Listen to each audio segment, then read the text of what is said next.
based. I am the founder and director of a business called Kasi Catalyst, which plays specifically, I suppose, we stand in the gap between underserved markets and the served market. And my team and I, we just solve for X. We're an ecosystem builder, financial inclusion, activism. I don't even know this. I'm a township entrepreneur. So that's who I am at the heart. So I end up wearing multiple hats. If you've ever seen anybody that operates in townships, you'll understand that you start out as one thing and then end up, as many other things. So that's who I am. I think I'll just leave it there. And apologies that I'm sitting in my vehicle. I'm at another event.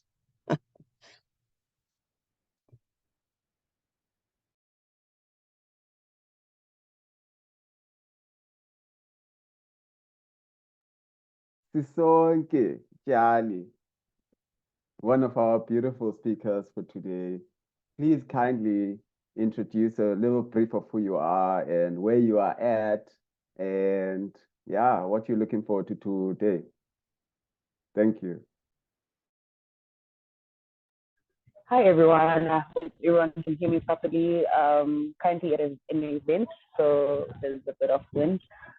So just about myself, I'm Sisonke Gali, also known as Basi Gali. I'm 23, forgot, 23 years old, fashion designer and stylist, and currently working as a social media manager.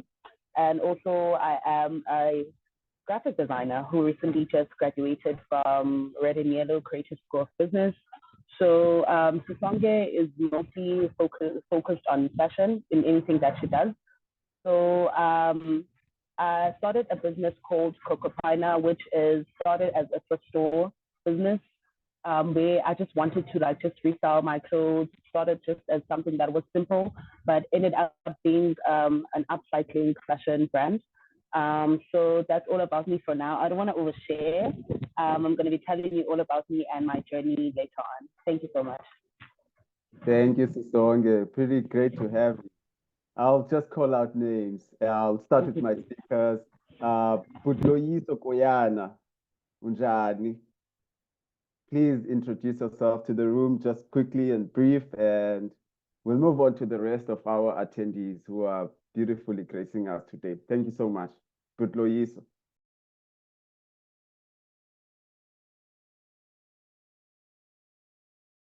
Budloyiso's sound just alerted me that he's got a little challenge with his sound, but we'll move on. We'll move on to someone else on the list as I'm calling them. Do not mind. Do not think I'm throwing you at the deep end, which I am.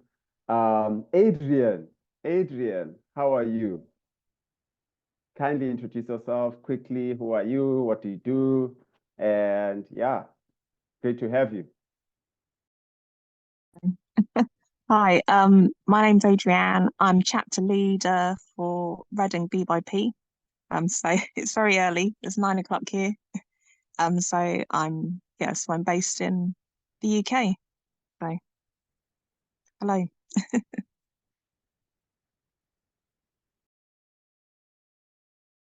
I hope I pronounced your name correctly. Thank you for joining us all the way from London. Hope it's cold. Oh no, sorry, Reading. It's near to London. It's probably about 25 minutes by train. Awesome. From London. Yeah, so it's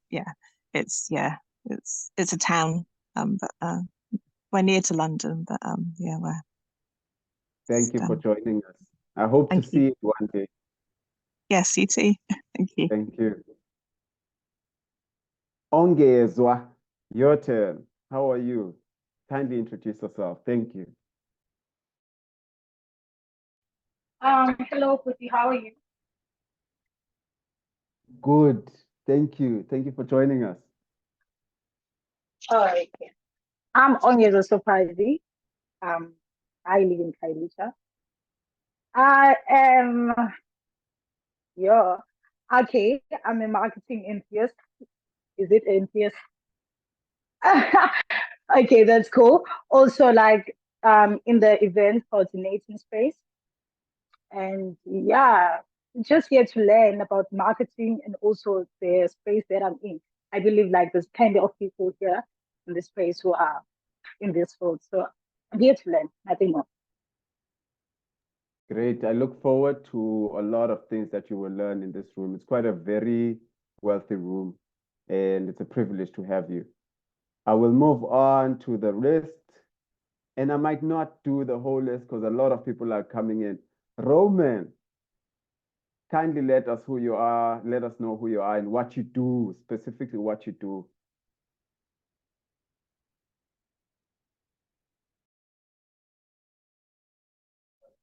Hello, man. Can you hear me? Hello, guys. Can you hear me? Yes, we can hear you. I can hear you. Okay, cool. My name is Roman. Roman Kula. Abandaziyo bandibiza uThulani. I'm based in Cape Town, and I do a lot of things, man. But I'm an entrepreneur in the financial management space, fintech to be specific. Yeah, that's about that for now.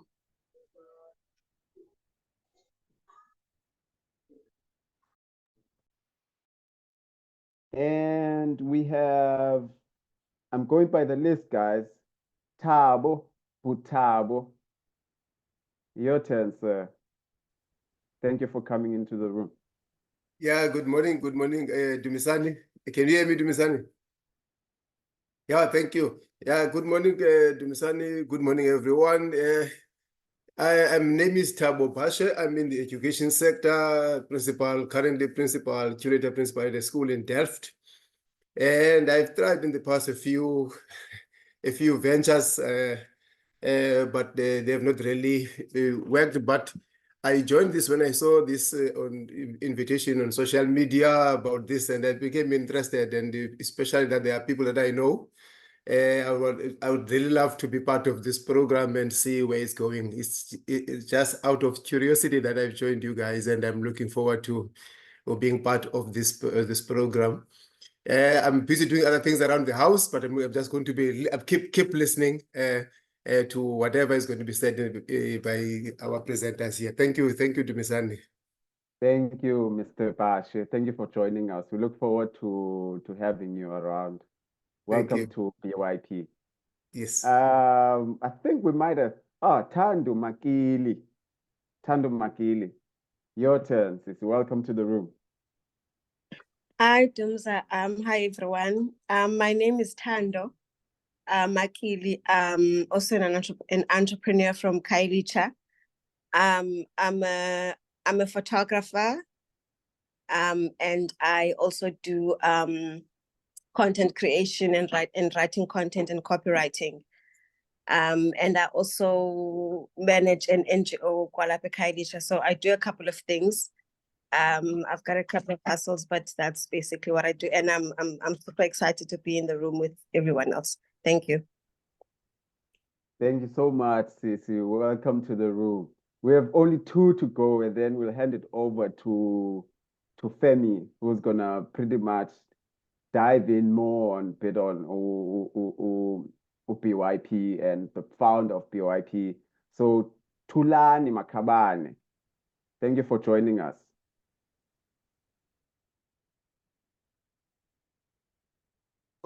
Mulweni, hello guys. Sorry about that. I'm on full screen.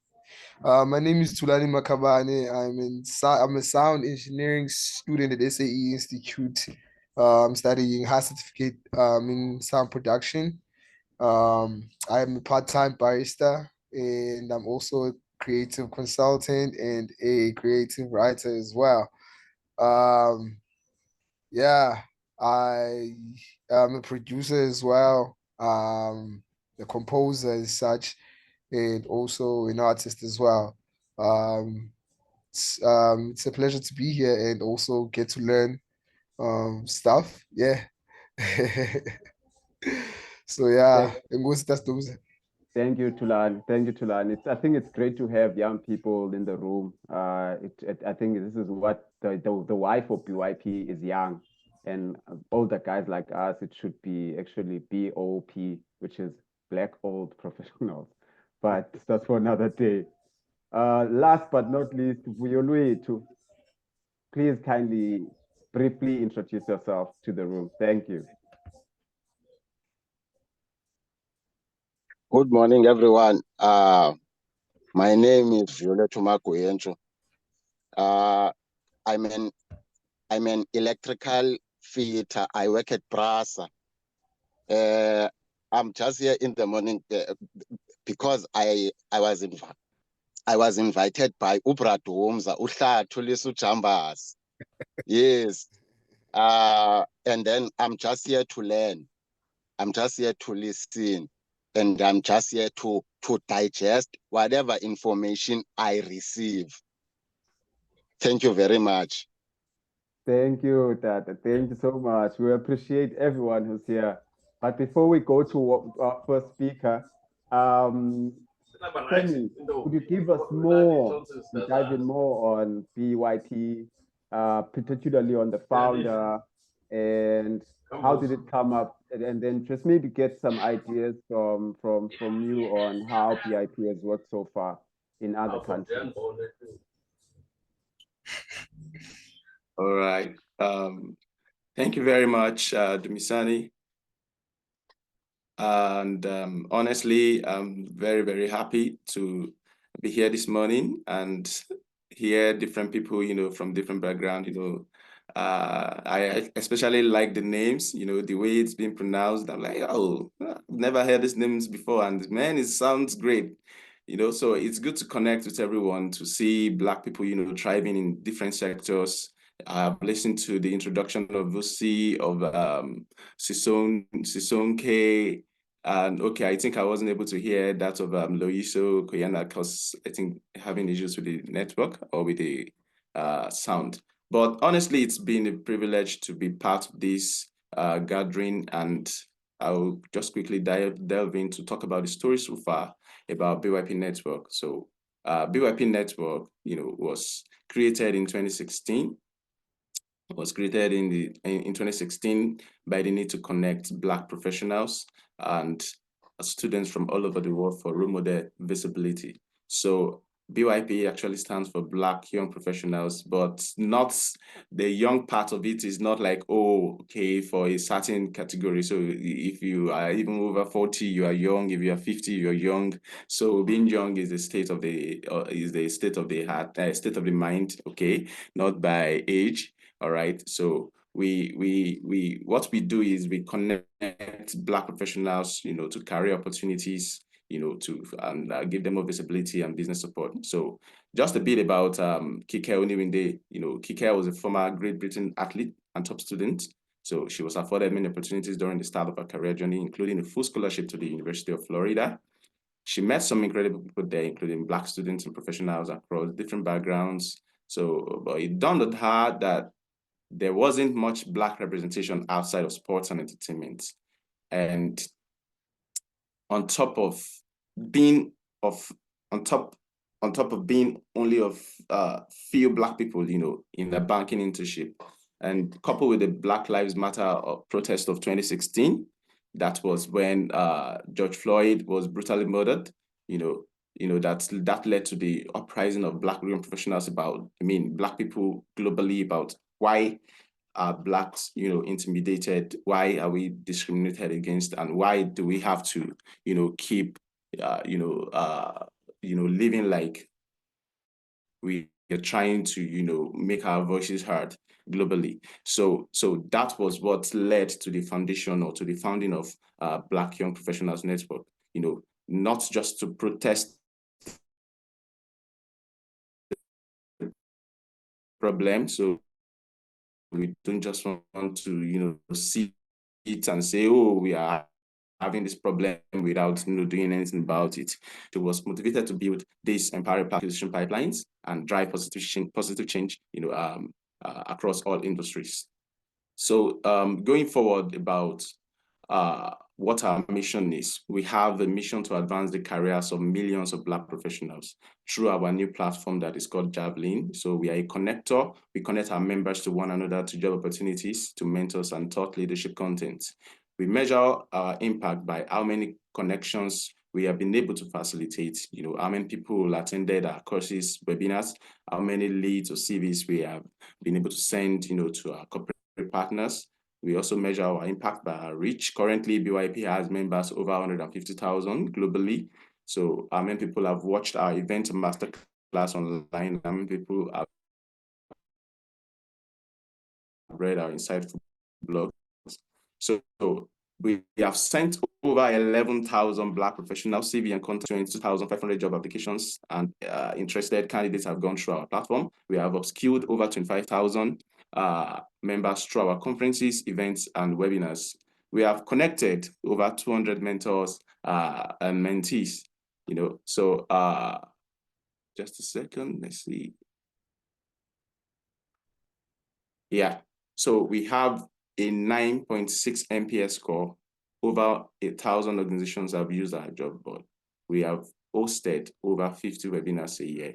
And just this month, so April is not over, just this month, we've had about 20 webinars. So if you should calculate that in the next 6 months, we would have hosted, over 100 webinars in 6 months. So that's progress. And we are currently located in over 20 cities around the world, including Dubai, Lagos, Atlanta, and New York. All right, so I'm going to pause there to, that's all I can say about BYP yet. And the next thing is for you to, sign up on Javelin. So please, Domisani, you can leave the page for the Javelin. So how does Javelin work? So how does Javelin work?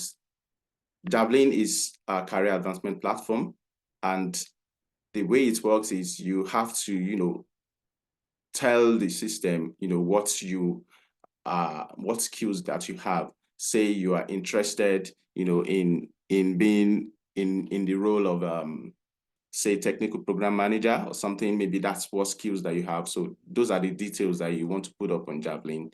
You want to upload and tailor your CV also to fit that, so that the system can identify that and bring you those opportunities that are related to that your particular field. So, and the process is quite simple because we focus on the Black professionals and connect them to these our corporate partners that have jobs already posted on Javelin. So they get shortlisted and they get jobs. So, and the jobs could be in person, and they also could be jobs that are remote jobs. So at the moment, Javelin works that way, connecting you to that opportunity and showing that on your profile, giving you all of those different opportunities. And also you can attend any of our events, not just the one that is within your region. You can attend any of our events, the one that are virtual. And if it is in person, if you're willing to travel, wow, you're welcome. All right. So, and there are also contents that are on our platform, and we're also pushing for mentorship. So if you are not yet on Javelin, we would like you to, scan to join Javelin. The process is very simple. Just in 2 minutes, you're already on the platform. And then later you can, fill in other details, like you want to tailor your CV or see the available jobs, from different companies, and decide that, okay, I want to work with this company. I want to work with Google. I want to work with SSE. I want to work with Multiverse, or I want to work with Capco. I want to work with what's the other one? We have many companies, over 2,500 companies are already on Javelin, putting up their jobs. Yeah, thank you very much. And I'm hoping that we all have a wonderful experience today. Thank you. Thank you, Domisani. Thank you. Thank you so much, Femi, for that insightful introduction into BYP. And I think I'll speak on behalf of, Black professionals here in Cape Town, and say, especially the fact that this is how BYP started. It started as a realization of non-inclusion and not being seen as Black professionals. I think it's quite important, and I love that my peers are here and they can see that this is an opportunity for Cape Town to really connect with the globe. Being in Cape Town is not an easy. It's pretty much, we would say, it's an extreme sport. But before we, I think we could open some questions to Femi a bit more, but we could really maybe note them and just await until we hear from our speakers. And I think the idea of having BYP in Cape Town is going to be a bit more clearer. And we have 3 speakers for you. And one of the speakers, Loiso, wasn't available to introduce himself. And I think let's give him a space to engage on what it would look like for him to be in Cape Town, and then we'll go to 2 of our most incredible speakers. So let's hold those questions for Femi, which was a lot from BYP, and dive into our launch, which is celebrating that we also as Black professionals in Cape Town are coming together, and there's a system in place. There's a space for us to develop programs, and I heard someone who said they want to learn. Then there's a space for us to learn, and there's people who are wanting to connect with other professionals in other spaces of the world. And with the digital access, a lot of work is possible. So without any further ado, please welcome Budluiso Koyana, who has not introduced himself, and he can probably engage more about what it means to be a professional in Cape Town. Budluiso Koyana. Thank you, everyone. Hi, can you hear me? Can you hear me? Yes, we can. Okay, cool. So yeah, my name is Loiso Koyana, born and raised in Cape Town. Traveled a lot. I've got so many mileage under my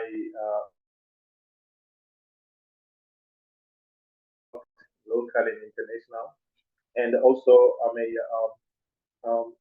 I'm an entrepreneur, social entrepreneur. I'll put it myself in that way, but adventurous and also serve a lot in human development and in community development, author, adventurist, a lot. Yeah, it's a I think, very interesting question. In entrepreneurs in Cape Town, and I think this space, man, in Cape Town is such a very interesting space. Cape Town still works in islands. People, as much as people are doing stuff as entrepreneurs, but they minimal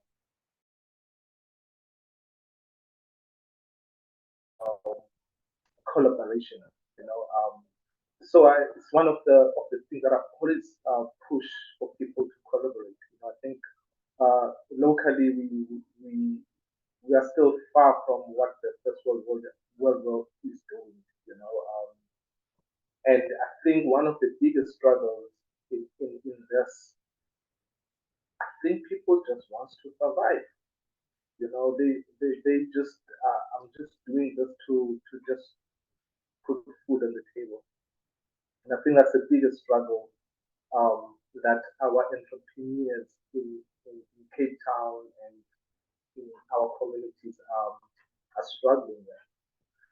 So I think also learning as I'm journeying on with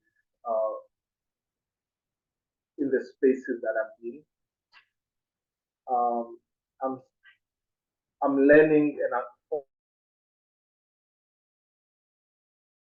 to explore. I always want to explore these opportunities.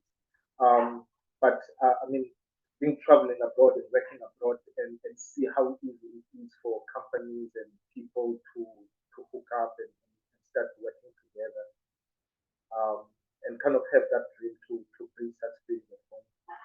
And I think I practice that a lot because I think my utmost goal is to just find companies or entrepreneurs really working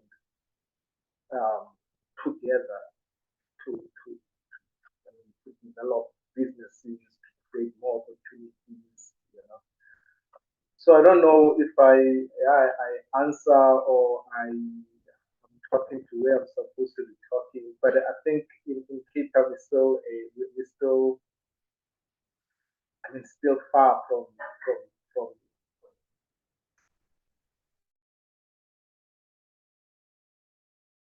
where we're supposed to be as entrepreneurs. So, but I think it's a journey worth exploring and tapping into.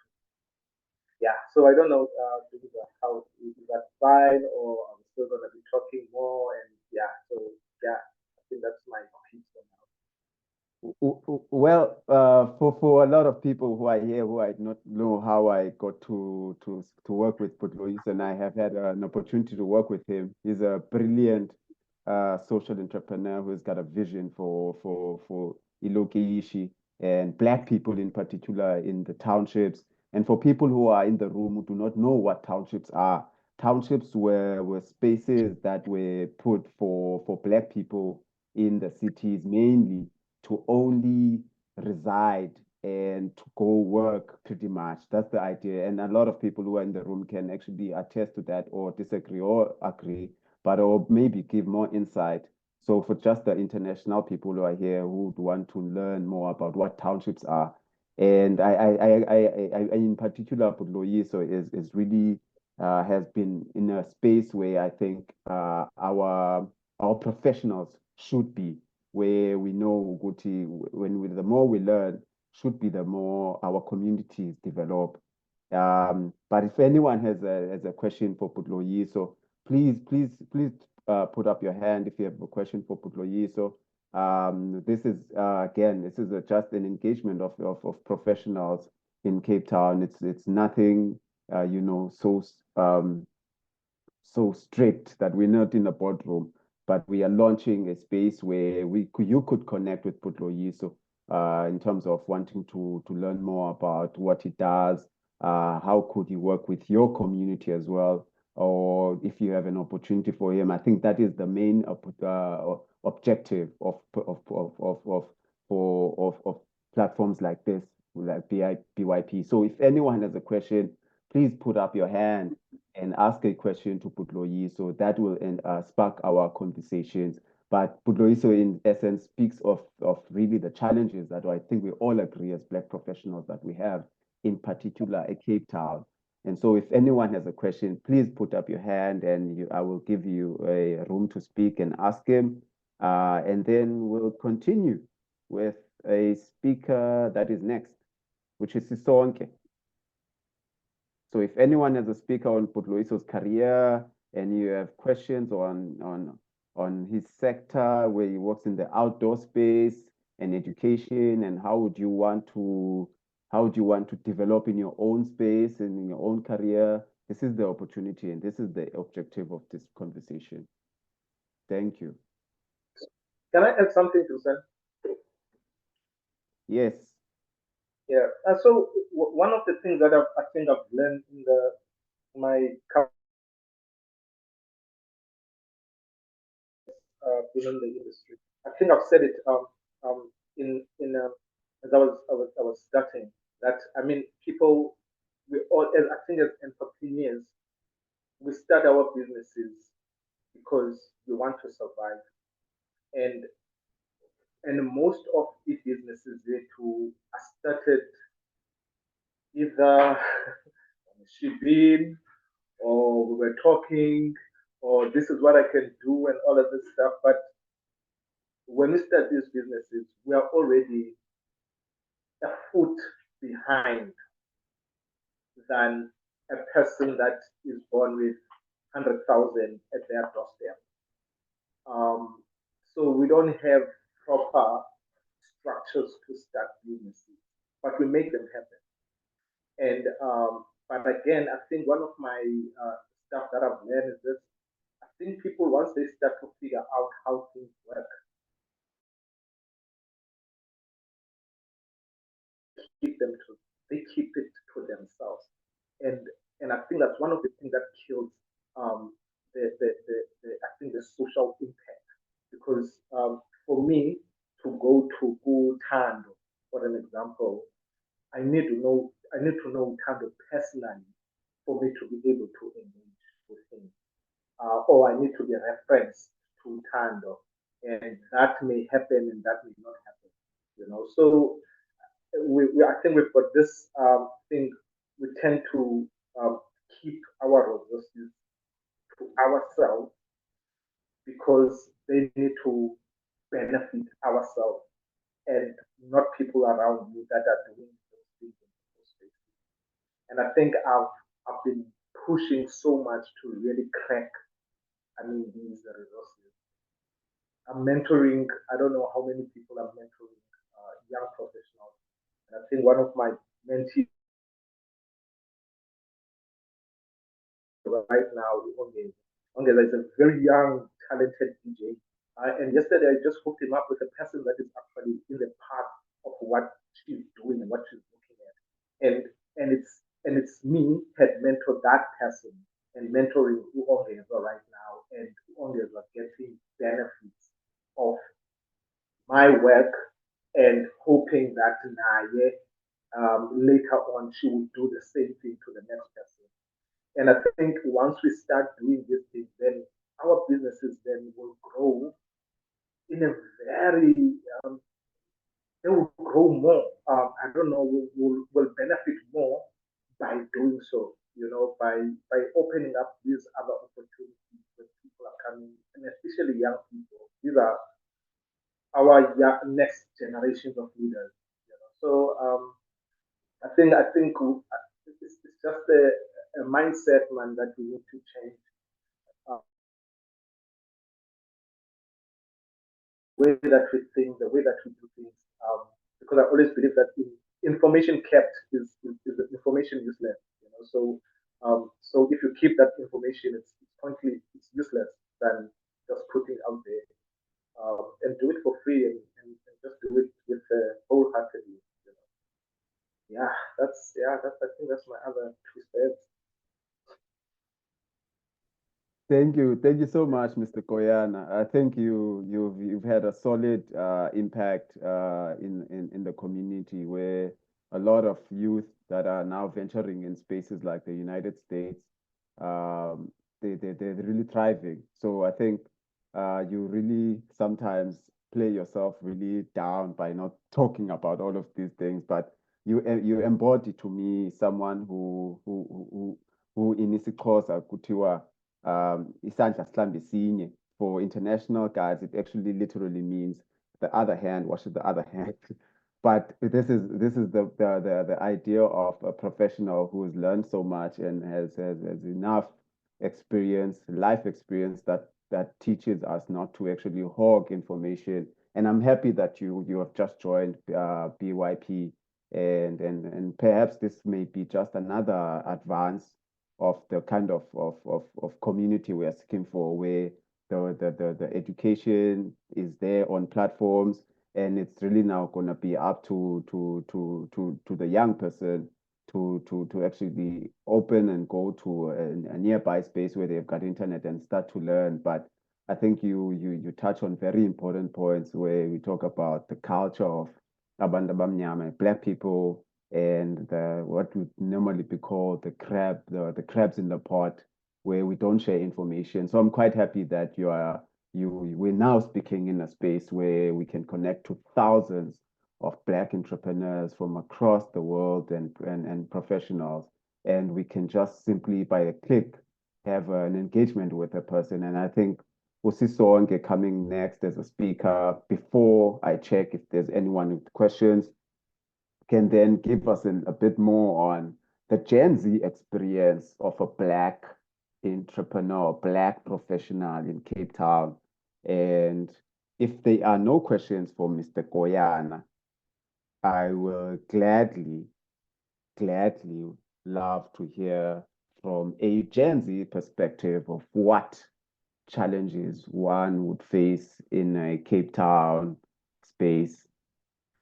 So if there's no questions for Mr. Koyana, and if you can keep the questions maybe for later, can we move and thank Mr. Koyana for his time, and then move to our next speaker, Usisonke Jali. Thank you. Usisonke. your platform. Hi guys. I hope everyone is doing well today. At least I am. I'm just tired. I've been traveling from yesterday, coming to Africa Bird, which was a long ride. I'm not sure if you guys can see me or not, but if not, it's also fine. Yes, I can see you. We can see you. Can you see me? Yes, we can see you. Oh, okay.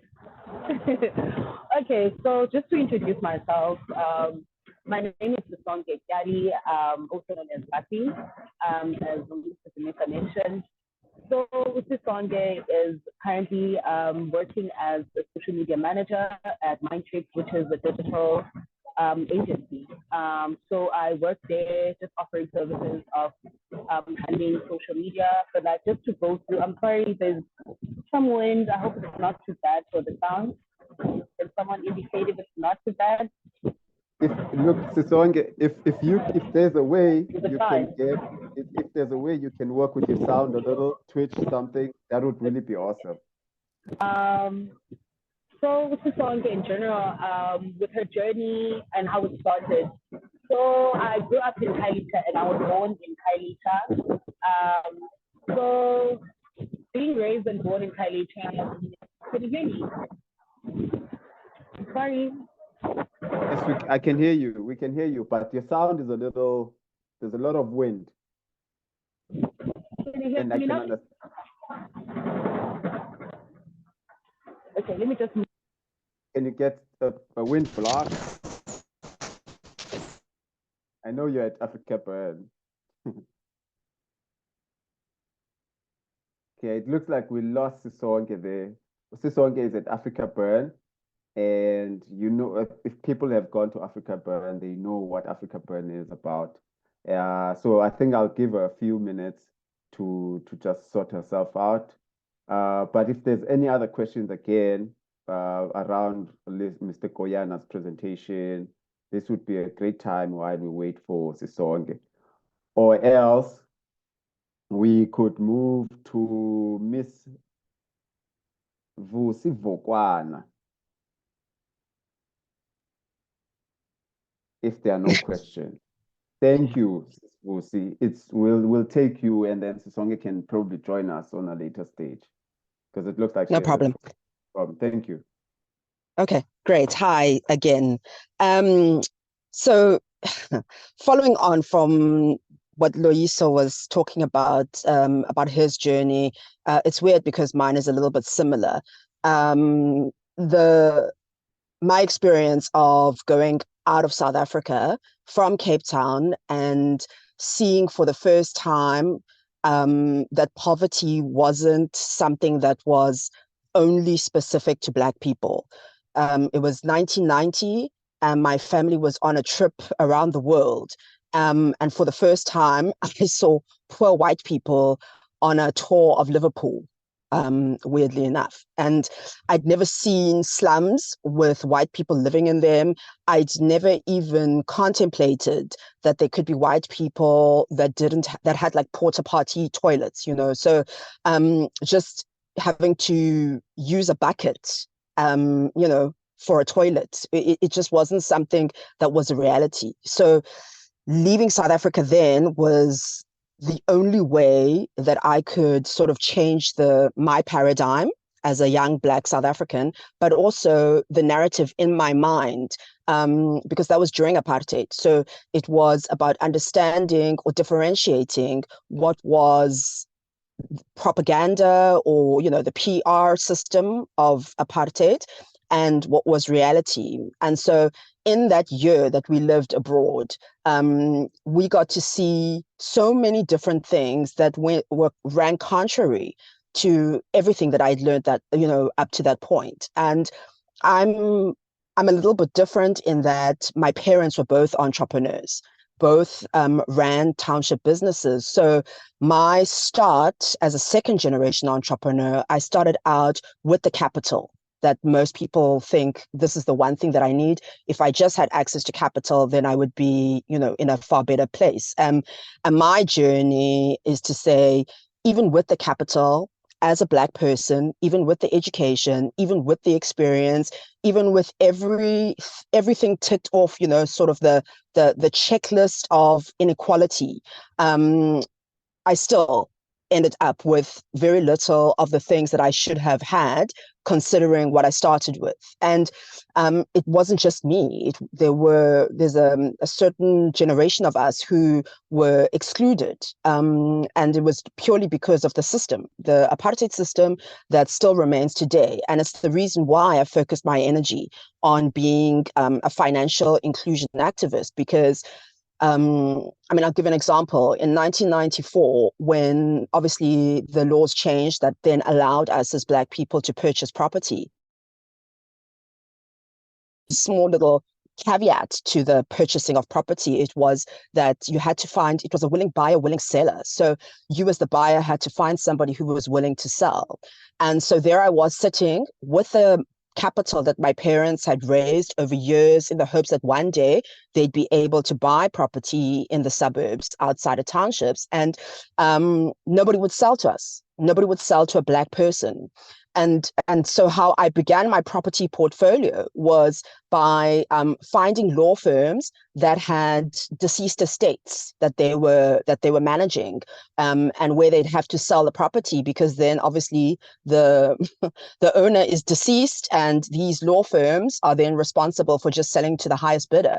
So that became my get around. And the thing about being a Black person living in Cape Town, even with meager means, I guess, you still end up spending your life trying to find the get around, you know, the circumvent, the meander. It's all that we do. And you'll find we've actually developed a skill in that. And fast forward now to 20 years later, now it's what I do for a living, is teach young people how to circumvent the trappings of inequality, trappings of apartheid and its legacies. And the idea that we don't share, a lot of people don't like to share. Earlier on in my journey, that was also my sort of diagnosis of the environment, that it was very much a dog eat dog kind of space. And it took me years as well to learn that it's part of the sort of scarcity mindset that comes with subjugation. So it's not something that's, again, like endemic to South Africans. It's something that's endemic to anybody that's been subjugated as an indigenous person in their home, like globally. And so once I started to see that as a narrative, it kind of changed my perspective and allowed me to give grace to the people who sort of hold their cards close to their chest, because you realize that it's not a malicious act, it's just a response to the environment. And so the key has always been, now, how do we change the environment? How do we change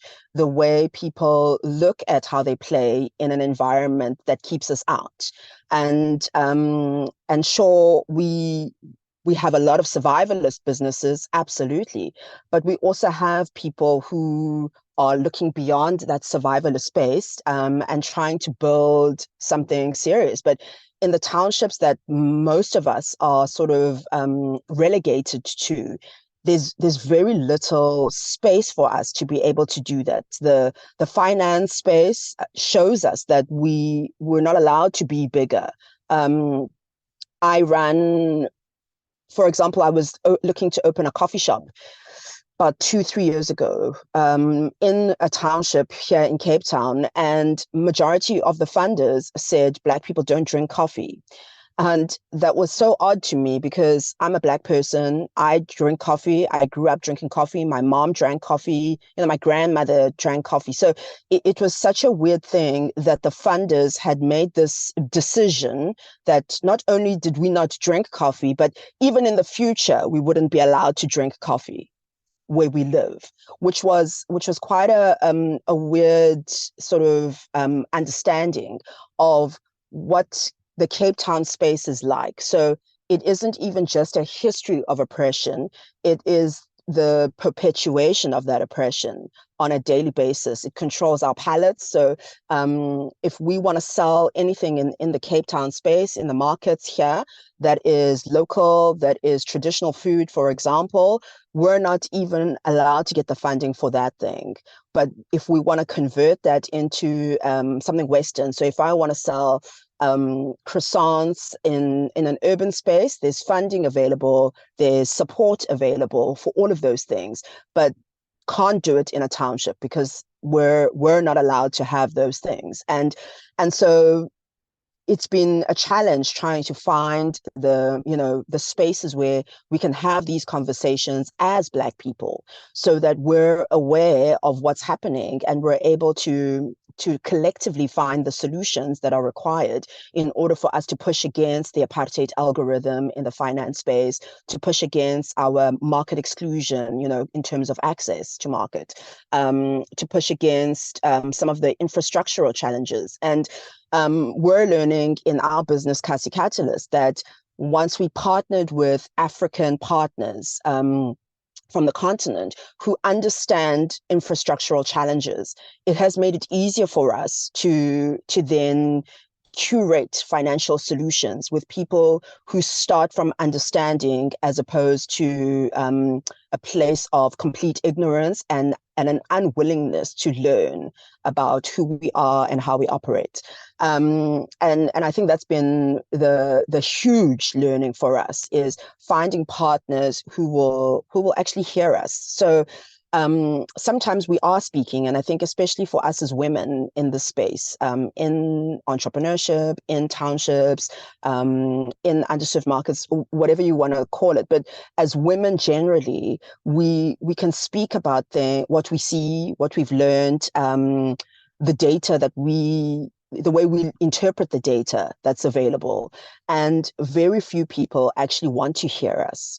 And so that kind of adds to that invisibility that we have as Black people. And so when platforms like this exist, that allow us to speak to people or to have access to people who are a little bit further along in their, I suppose, freedom or at least mental freedom, it gives us the opportunity to then plug into that and maybe catapult our positionality.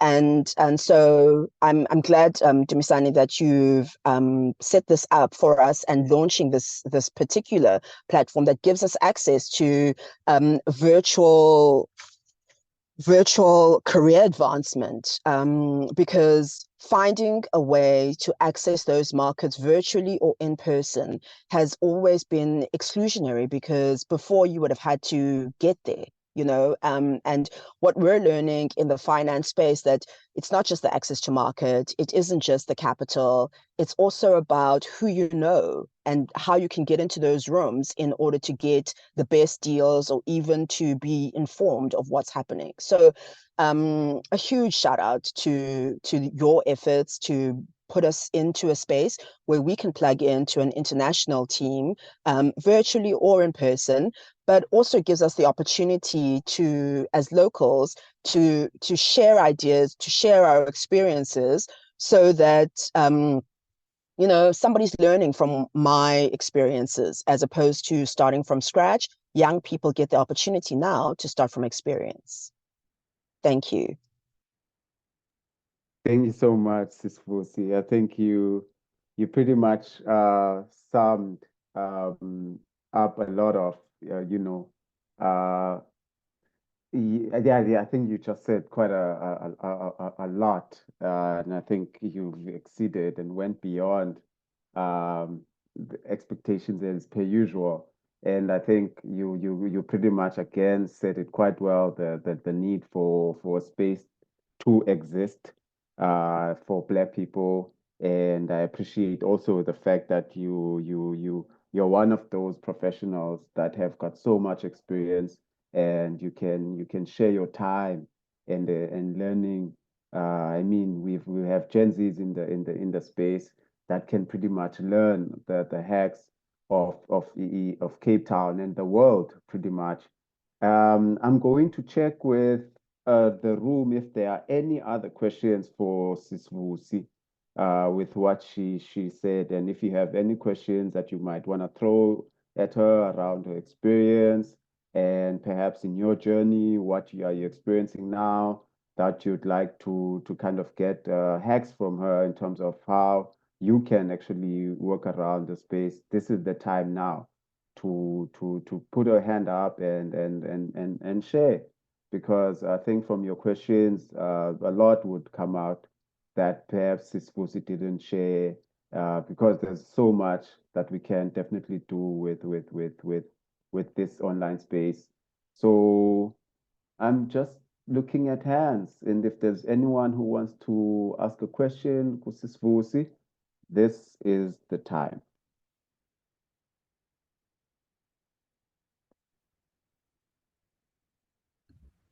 While I am struggling with my tech, guys, please excuse me.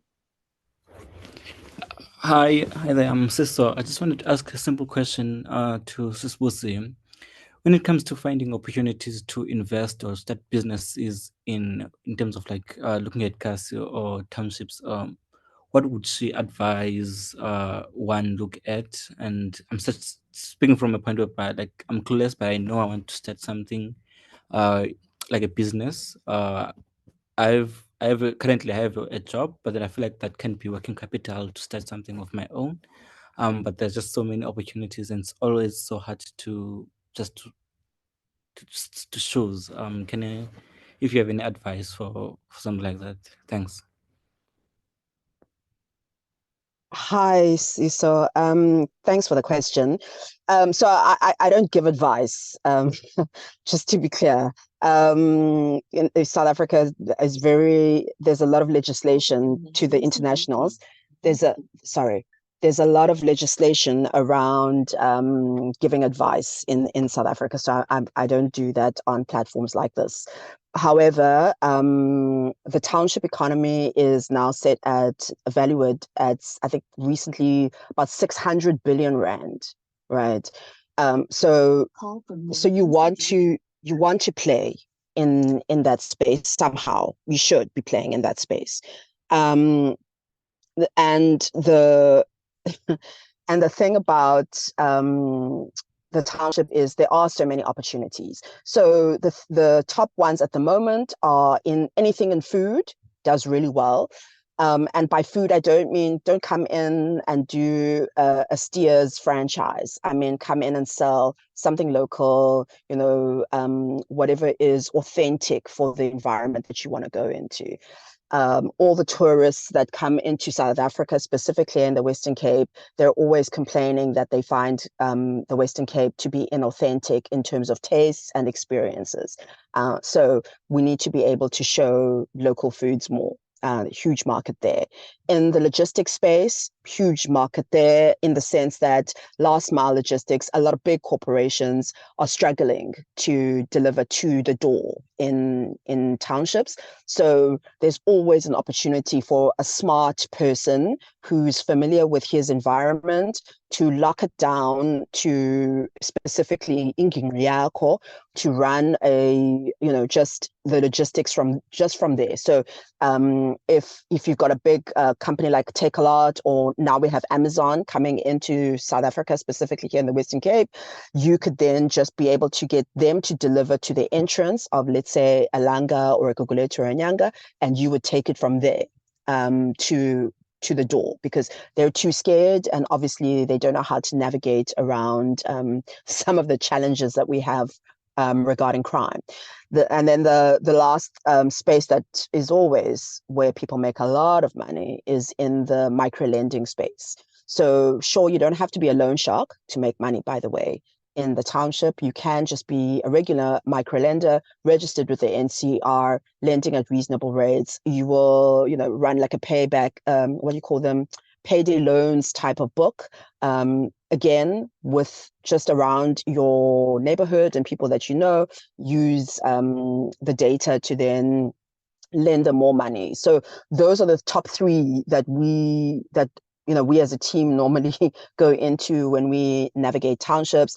And actually the other one that we do is also convenience products. So anytime you're selling airtime, cigarettes, chips, drinks, just something that's simple in townships on a regular basis, anyway, at a stadium for sports every weekend. There's 4 or 5 activities happening in any township on a regular basis. So those kinds of things that you can do, don't underestimate the value of money that comes in every day, especially if you can do it by hiring other people to run it for you while you are sitting in your corporate gig.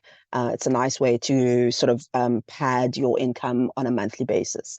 But if you want further ideas, you can always just email me. I'm available at vusi@kasicatalyst.co.za, or you can reach me through socials. Also at Vusi Vogwana or at Kasi Catalyst on all the different social platforms. Diabulela, that was brilliant. Thank you for the questions. We have one more question, and then we'll go back to Sisonke, who apparently has found a space that is better to speak. One more question, which is Roman has a question. Thank you, Roman. Go. Okay, can you hear me? Yes, Roman, I can hear you. Okay, sharp man. Molus is from so in the financial management space, so I've got this business or a startup that is a financial management app tailored for informal businesses where they can actually scale and grow and have access to financial opportunities, because I realized that most township operating businesses are actually struggling to access funding due to lack of proper financial records. So my first question would be, what's your take on that?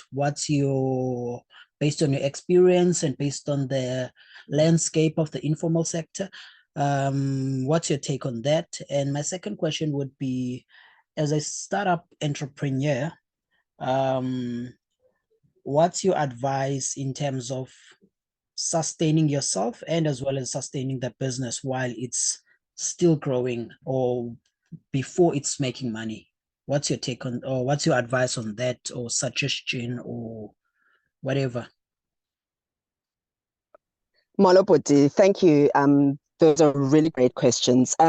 So financial opportunities, the informal sector is a gigantic sector in South Africa, right? And it contributes a huge amount to our GDP, but without recognition. And my take, how I see it, and I'm saying this because I started my career as a lending specialist at Investec, private bank, and then afterwards at Rand Merchant Bank, private bank. So I'm going to just tell you the truth. The reality is very few Black people will be able to get funding through banks. Very few, right?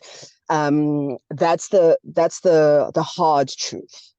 And so we've got to look at the development finance institutions if we're looking for reasonably priced and also easier to access finance, because the development finance institutions in South Africa have a specific mandate for township or rural areas or underserved markets here, right? Because it's government funding. So they are motivated to then lend, to us. So there you'll probably get a better, you'll probably get a better reception. I'm a little bit of a contrarian in the sense that I don't think that informal businesses need to be formalized. And that's based on the years that we've worked on the continent. We always think that scaling up is important, but not everybody wants to scale, first of all. And second, not everybody needs to scale. And so absolutely, I believe that there is a certain percentage of the market that needs to be formalized and, scaled and all of those things.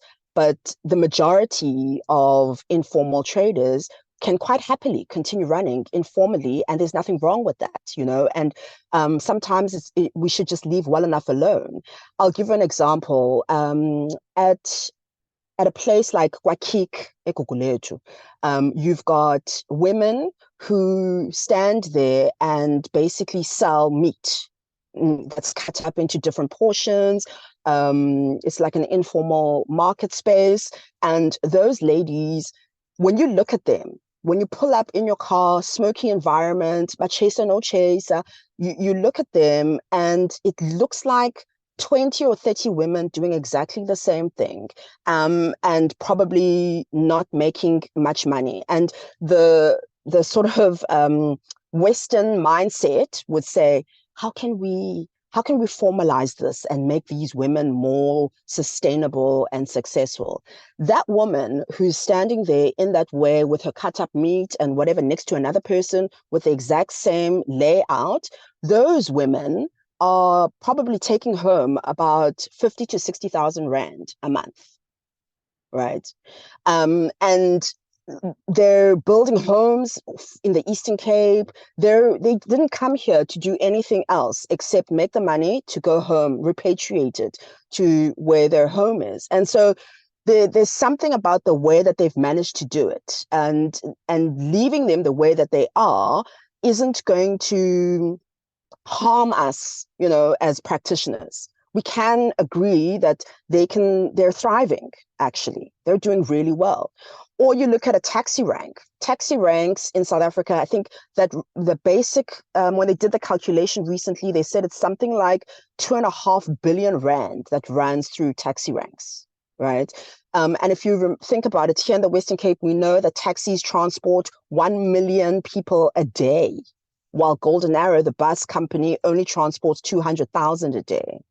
So already you can see that some of these businesses that we deem informal, even the wording that we use as informal here, it's it's another derogatory terminology that's used for the bulk of the market, and we should really be using different wording and looking at it from the perspective of these are people who run this business in a certain way. Their customers come a certain way. Maybe there's a few things that we could do aesthetically to improve those businesses, but I don't believe giving them audited financials that they have to renew every year is really going to help them, because they're still not going to be able to access the kind of funding that they need. Whereas if they go to a CEDA or a CIFA or an NEF, which are development finance institutions, they don't need any of those things. They can literally just walk in and speak in Xhosa to the person in front of them, who will then translate that into a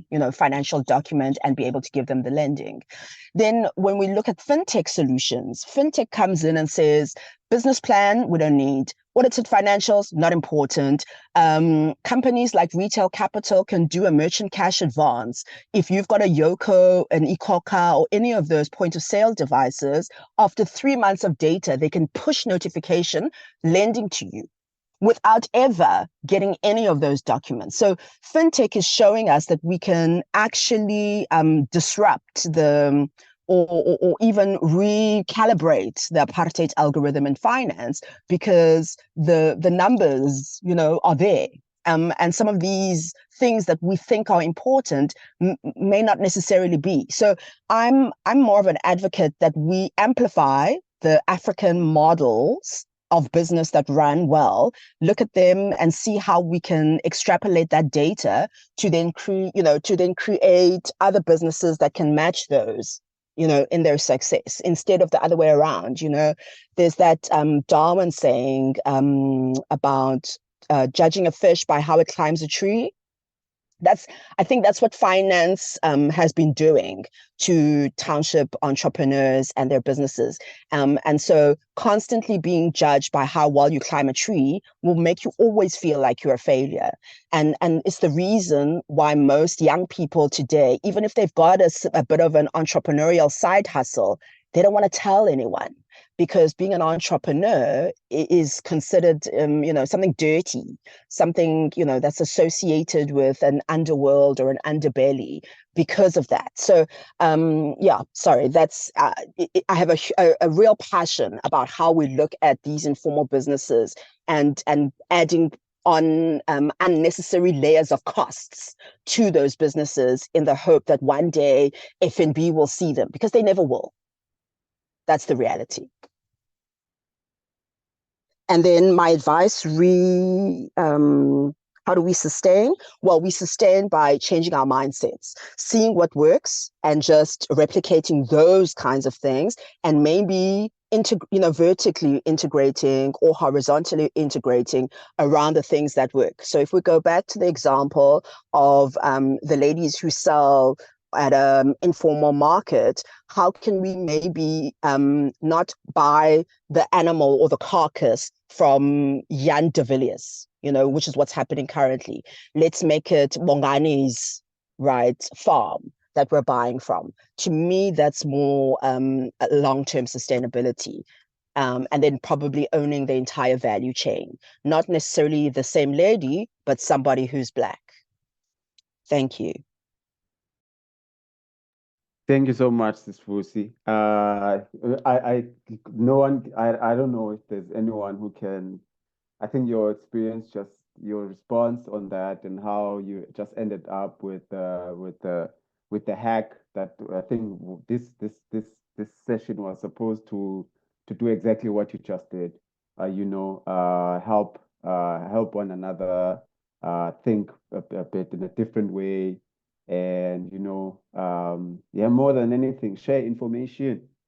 So before I go to Sisonke, we have two more attendees that I'd like to just give them space for their voices to also get into our heads, because it's very important for us to see one another. I believe in representation. I believe people in a space must be known they are there, because they are not there only for themselves. They are there for others. So please, before we move on to Sisonke's talk and presentation, and please hold your questions for Sisfusi. If you still have, maybe you can actually connect with Sisfusi directly, as she shared her contacts, which is absolutely great. And then we'll let Sisonke, after we've introduced or have had or three of our attendees introduce themselves. Sis Nokwanda, briefly introduce yourself, who you are, what you do, and how have you found the chat so far? Thank you. Morning, everyone. I joined late, so yeah, I joined around 10 to 11, so I didn't get I wasn't here for almost 2 hours. Yeah, so I'm Nokwanda Mati I'm in Parklands, and I'm an audit trainee. I found out about this event on Instagram. So I'm a third year this year, so I'm looking for job opportunities. So yeah, so I thought maybe I might get something about like navigating the space of trying to find a job. Yeah. Awesome. And go, Sis Nokwanda. Use the platform. That's what the platform will actually achieve for you. So use Javelin, get onto the space, and you just never know the connection you will make. And thank you for joining us.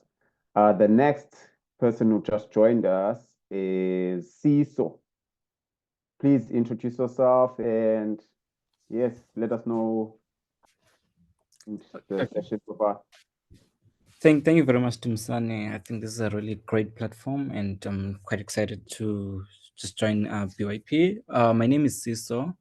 I'm a mobile app developer, so I make apps, the entire apps for Android and iOS, and I'm doing that professionally, and I've been doing that for the past 3 years.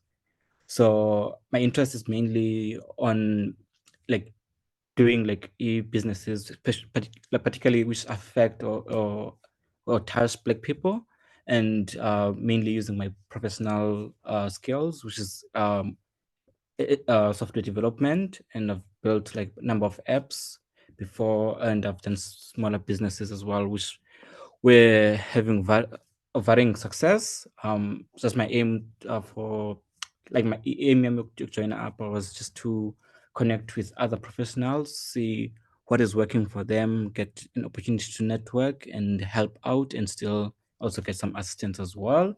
And yeah, so that's like, I think it's a really lovely session, and thank you for bringing it here. Thank you. Thank you, Siso. Thank you. And we have a chat, and please, guys, excuse my technology skills. On the chat side, if you see someone that you can connect with, please probably you can just write your contact so that that person can connect with you. And part of the objective of this conversation and platform is to bring us into a space, our WhatsApp group, where we can take this maybe further on and drive one another's narrative in terms of our professional growth. And I can give Sisonke, who is probably ready now to speak to us about her career as a Gen Z in the digital space.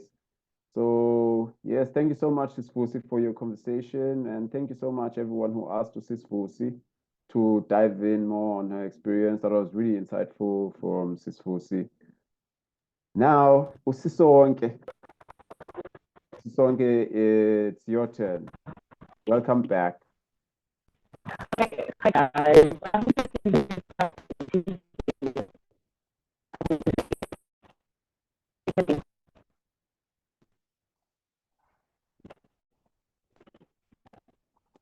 Usisonke. Yeah, Can you hear me? Yes, we can. Your audio, I think, is much better. So please, it's your stage. That's okay.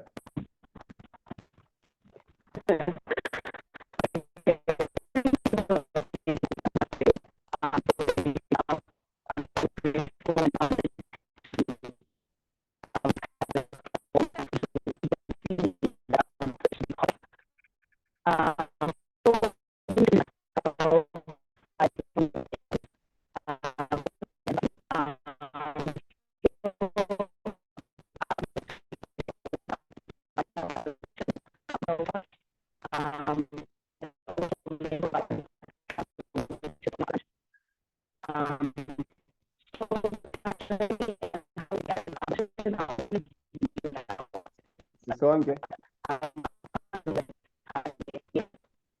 Can you switch your video off and see how, because your sound is really, you can switch your video off. Let's see how you do with your video off. Thank you.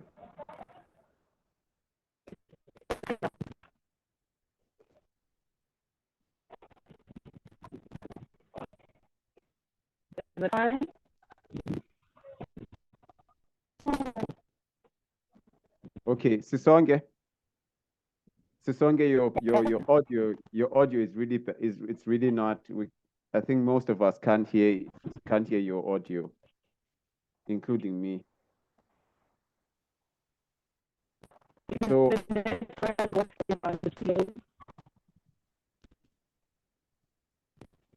yeah, your audio is really it's really bad, Sisonke, and I think we might just have to unfortunately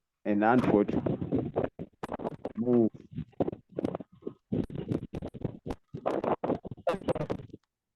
Don't be a problem. Yes, sorry for that, but I think Sisonke is really having a really tough time at Africa Burn. We will connect with Sisonke and see how we can do a bit of a better job with her. But moving on to another conversation I wanted us to really get onto as people who are in this room. It's pretty much really a discussion and see if where you are sitting now and your career, because as much as the space is filled with entrepreneurs, and I guess sometimes I engage a lot with Usisfusi around how when the systems that are in place, you tend to work much better. And I really want to pose this question to the group now and see how can we now engage on I just want to get people to speak also, as much as it was a three-speaker and launch. It can open to other people who have their views. And with the show of hands, I really want to get other views from other people in terms of where you are now. How do you think this platform can help your career as a person who is in Cape Town, who is Black, and from everything that you have just learned now? So where do you think you need assistance? And looking at this platform, you can ask Femi. Femi is online. Ask Femi, how can this platform work for you? So that's pretty much I'm throwing it at you, and also I'm throwing it at Femi to kind of give us an idea of how BYP could work with the group, for example, that is here. What would BYP look like in Cape Town if we were to have these entrepreneurs connect with other global companies, as Sisfusi just told us now that the algorithms in the South African space are quite apartheid based. So how would it look like to connect with perhaps a tech company that's in the US, that is in the network of BYP?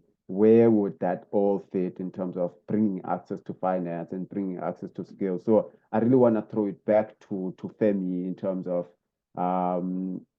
if chapters are being started, how much room is there for a chapter to customize to its current challenges, as you've just heard now, Femi.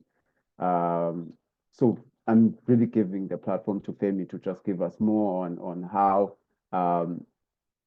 BYP can work for the Cape Town community. Femi, over to you.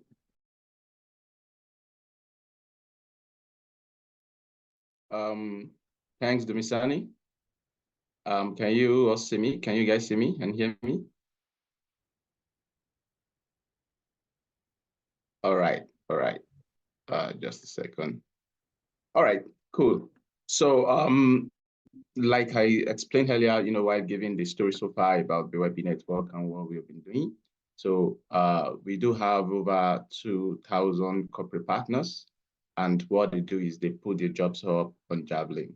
Now, Javelin is a platform, is a global platform. So regardless of where you are in any part of the world, you put up all your details and you are able to, access different job opportunities that companies are hiring for. So about how BYP is going to function well in Cape Town, I must say that already we are doing that. We are already working. So this is the first event, launching the BYP Cape Town. And this particular, event is going to be on our platform. It's going to be recorded. And these are the things that, we show, our clients about what's happening in Cape Town. So just to give a bit of success stories. So we launched our BYP Budapest sometime, I think last month. And was it last month? Yeah, I think last month we launched the BYP Budapest, and one of our partners, BlackRock, is seeking to have an event with them. So that's one of the things that BYP can do to you. We can help Cape Town, attract, different organizations, to, see that this is happening in the Black community in this particular region, and they will be willing, to showcase their DEI initiatives. They will be willing, to show that they support what's happening in the Black world, in the Black community, and, seek to have partnership or seek to have, seek to sponsor, their event. So, and on the other parts, of the chapter lead, as well as the community members in Cape Town, it's an open floor, where you can, join, you can, come together and share ideas and look for, we want to have an in-person event, and we are looking towards, this organization to sponsor us. What is being done, it's around professional development, because that's what the chapters do. They host events around three important pillars: about professional development, about personal development, about social development. And in this part now, listening to all of the speakers and hearing all of their perspectives and seeing the vast knowledge that they have, it's a sign that good things, are happening in Cape Town, but there is need, for more visibility. And that's what BYP helps to do. So our partner organizations can tomorrow say they want to have an event in Cape Town. And of course, we have our contact there. We have the Misani 1B, we have the community there, we have everyone that's have attended this, there as evidence that something is happening, in Cape Town. And yeah, that would be a way forward. And for those who are interested, in advancing their careers, there is the Javelin platform there. So I keep emphasizing, if you are not yet on the platform, please go onto the platform, look at the different companies that are there, see the roles that they are, that are open. Then you can go to your own, you can go to use your CV, tailor your CV to fit that particular role and upload your CV and apply for those roles. And you get those jobs, So they could be jobs that are remote at the moment. Okay, so unless there are some of our partners, that are, coming in or have branches in South Africa and then put up those roles, for South Africa specifically. So those are the areas where you can see jobs that are based in South Africa. So it's still a lot of work on BYP side. We're working internally to ensure that we give this representation, to all Black professionals globally. Yeah, so let me pause there. I hope I've been able to answer your question, Misani. And yeah, if there is anyone with any question, please feel free to still reach out. Thank you so much, Femi. I think it's quite important for us as the Cape Town community to really understand what BIP does and how it works. So I believe in starting good, and there's no regret in reiterating the idea of bringing you back into the conversation so that you can reinforce what this platform can do. While it is important for us to be realistic about the space and environment in Cape Town, and so finding ways of having it be purposeful and very intentional about serving the professional, or rather the entrepreneur moving into developing their business to a professional space, which is the case here in Cape Town. And I appreciate that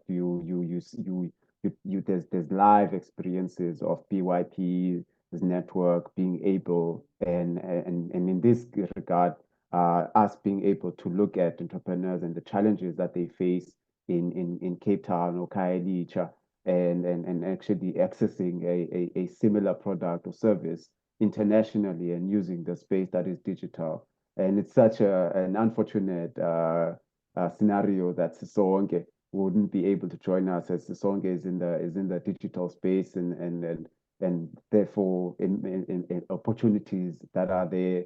I think the voice of a Gen Z would have been really important. And hence I was sharing with the room to, if there's anyone who has got their own experience they want to share, as much as we scheduled the event for 2 hours, and our speakers, Loiso Koyan and Sisfusi, gave us a lot of insight.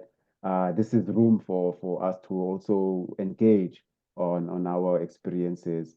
I think one of my discussions that I opened up was the idea of winning as a Black professional in Cape Town, and what that looks like, and having a lot of experience as a sports entrepreneur here in Cape Town, in Khayelitsha in particular.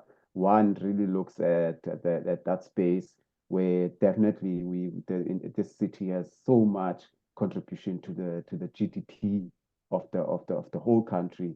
One would imagine that entrepreneurs and professionals that are Black, that are positioned here, would have so much opportunities, more than any other entrepreneur in Africa. And so where are we? So I think that the space that BIP has opened for us is quite really crucial. And hence I'm opening up to anyone in the room to engage and see if there's anything in their minds they want to share with us. Because the theme really now is to really hack and see what has worked, and it's not the narrative that we've been taught in your traditional school. it changes. One, the experience is a bigger teacher than what you will see in the book, as Sisfusi and Loiso have shared. So the ball is in your court for anyone who has got something to share with us. And if it's okay, then I would love to say to put Femi. If there's no hands, I'm looking at hands. I would love to check with Femi that we can officially close this event and mark it as a success, based on the interaction, based on the information, based on the start for entrepreneurs that are Black to have a space to belong. And personally, I appreciate and thank you, Femi, for your time and support that you have shared with me in Cape Town. And also, if you have anything to add that I've missed, Yeah. please go and share with the community. Yeah, I think I see a hand raised. And also just to say, in terms of building community, it's not an easy task. It's networking naturally comes with everyone sharing ideas together. So I would like that people that are on this call, to connect with each other on LinkedIn. There are different opportunities out there, and it's good for everyone, to come together, and connect. There are different opportunities that may also come up, separate, to what BYP is doing, but important, to your community member, you can share that with them. Building that synergy, coming together in that way will help people to advance better and also grow better. I think there is a hand raised. I don't know, I think there's the name, Vusi. Yeah, that's me. Yeah. Yeah, okay. Thank you. Just one last thing I wanted to add before you close. Ms. Sunny, I think one of the things that I forgot to mention about the value of Gen Zs being, operating the way they operate, using tech and virtual access to all these different markets and opportunities, is that some of the mistakes that we make, and we're learning this in the mentorship space, is that we're always trying to make them work longer days when they want to work shorter hours, but also they can actually achieve more. They're more efficient in that time. And so if we as the practitioners, who play in the townships specifically, we can utilize the skills that they have and their thinking, which is a little bit different to ours, to then sort of fast track our development in these communities by putting them together into a room, using them collectively. It's the only way that we've found that actually works, by not forcing them to conform to our old school, 12-hour days, for instance. And I think access to platforms like this is another way that we can tie them in to start earning some foreign currency. When you're in your 20s and you're earning in a currency that has such a better value than yours, it can really help you to give you the capital that you need to be able to start accessing property and proper investments in South Africa.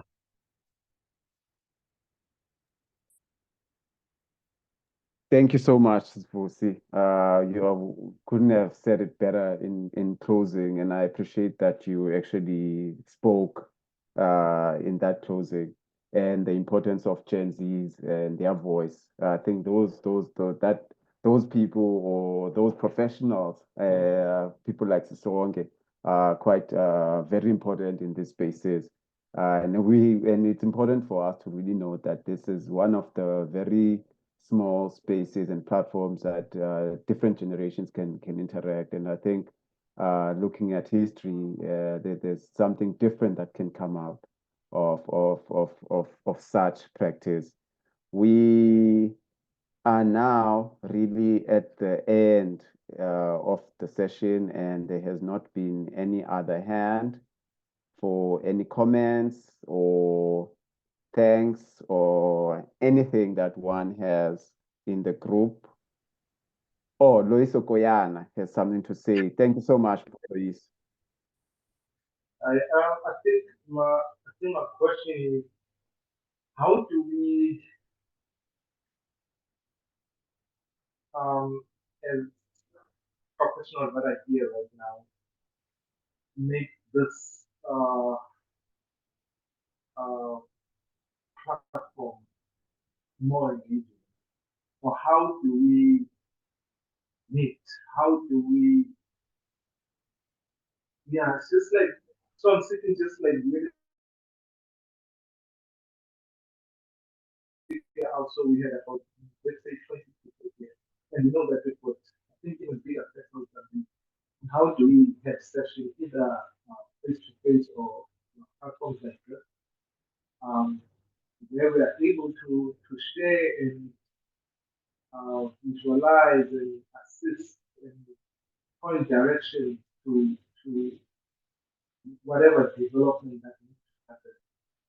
So, yeah, so I'm just sitting there like, okay, cool. Now we have this great session, and but how where to from now? How do we make this alive? You know? So yeah, I'm just sitting playing around along those lines. Thank you so much, Putloyi. So I think one we could start with really in my development of this agenda. I think I ended it with a call to action, which is one of the things that we seldomly do, and I appreciate that question coming from you. Let's log into to platforms like Javelin and actually register within those platforms and see opportunities that come from there as our first option. I mean, we are in a digital space now, and I think going forward, BYP is really opening us up to the possibility of hosting in-person sessions, which I would have loved. But I guess being in a digital space, one needs to learn that there's transformation, and then we need to work with the resources that are there, which we wouldn't be able to reach these numbers. So I appreciate the digital space, but I think let's first use the space, which is now BIP, log into Javelin and get your details in there. And that way we will stay in contact with one another. And also, there is also a WhatsApp group that we would want you guys to be part of, which you will see as I'm going. The WhatsApp group is going to be for Cape Town. So for every other event or any other opportunity or progress that is in the network would be shared in that group. So I think let's use the digital space as much as we can and see going forward where it would take us in terms of having a need to go and sit together and actually dive into to conversations that are not necessarily popular. I think some conversations you sparked when Putloyi saw about us not being able to share information. Then I think, how do we get to a space where information is such a currency that we want to share it? So I think again, I reiterate what Femi said, which is let's use this space and let's get onto our WhatsApp groups and let's start there. I think that's where our beginning is, if I'm answering your question. But I think we've already done it, and I'm so proud and so grateful that all of you have joined and you've taken this serious. A lot of journeys that we embark on, they start with a very small number of very determined people, and I'm so grateful that those people are the people that are listening to me now. So thank you so much. And I have two other hands and people that would like to comment and maybe share some information. I'll give them the opportunity. Sisonke, how's your audio right now? I hope you can hear me now. Can you hear me now? I Yes. can, Sisonke. Yes, I can. Okay. I'm sorry, guys, that I couldn't talk. I really wanted to, and it's just that the network is really bad this side, and yeah. But I'm really grateful for the opportunity that has been given to me, and I hope that next time I'm able to just share my journey as a 10-bit, because I feel like I had like so much to share in terms of how we operate and just to have insight. Because I know that in the panel we have people that have like experience from a different perspective, but I just wanted to share an experience from a creative and an entrepreneur. who's eager and who's always willing to take chances in any way. But thank you, man. That's what I wanted to say, and I really hope that next time I'm able to just share my story and just hoping to inspire people and just Generation Z, man, just to understand that we can do it, and being able to even put ourselves in like spaces that are willing to teach us, spaces just like Speaking Coffee Cafe, where I met Dumisa, and being able to put yourself in the right space is one important thing that I just want to highlight. And also like just connecting to the people, talking about your story, and like just knowing that it matters, no matter how small you think it is or how cliche it might sound, but like it really matters to be able to have a voice, especially as a Black woman. And I'm in my 20s, and I'm still like learning a lot, and even venturing in social media management was something that was just came, and I had just done it from I was doing it as part-time and just playing around as a person who is more like who is advanced in technology, and I was born in this like world where technology had already existed. So I was just playing around and just like realizing now that it's now my career. I'm actually like working a job, a professional job that I can call myself a social media manager. And sometimes I just like pinch myself and I'm like, is this real? Like social media management? But yeah, I'm so grateful, and I hope that everyone can able to like take a look at my work. I'll just share my handles and hope that you can see what you like in terms of what I'm doing, because I'm into fashion, I'm doing styling, I'm doing upcycling, which is what I'm really passionate about, which is like creating clothes that already exist, but doing something from those clothes.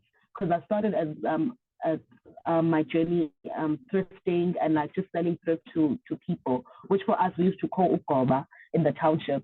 But like nowadays, you know it as thrifting, and having to design clothes from that, and having to be in such stages as SA Fashion Week, working with the Red Badge, and many other collaborations that I've been honored to do. But I just hope that next time I'm able to share my whole journey and how just everything came to be about, and just for you guys to know how I think, how I get so nervous, but I get to do a lot of things. I push myself so much. Even now, I was like crying, to be honest, because I'm that type of person. I like being honest, crying about the network not working, but I'm always hopeful and know that everything happens for a reason. And hopefully that next time we're able to be joined by people, by more younger people that we can inspire, and we can like grow with each other by collaborations, by also just assisting each other with career advice, which I also get so much with Dumisa. Whenever that I feel like I'm confused in anything. So I'm really grateful for the opportunity, and I hope everyone is also having a good day, and thank you so much.